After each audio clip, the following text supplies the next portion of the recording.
May kapitbahay ka rin bang napakabilis maniwala sa chismis o yung mga nakikita online na kesyo pampatalino daw? Pag minsan talaga ganyan tayo basta marinig lang sa kung sino-sino. Magandang araw mga kabisya. May tanong ako mabilis ba kayong maniwala sa sinasabi ng iba? Natanong ko lang naman kasi sa pamilya namin, ganyan na ganyan.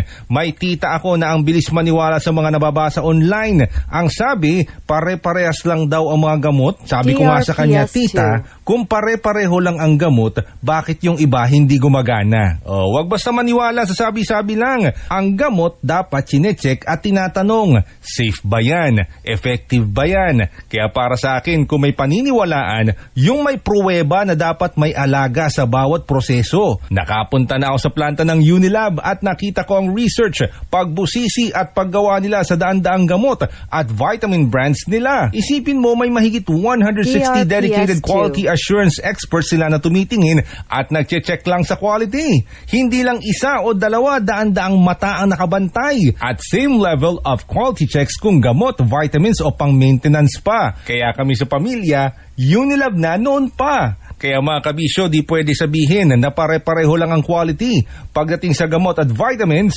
dapat Unilab quality. Kung ang tanong nyo, ano-ano nga ba ang mga produkto ng Unilab? Para makita nyo ang kompletong lineup ng Unilab products, bisitahin ang www.unilab.com.ph/products.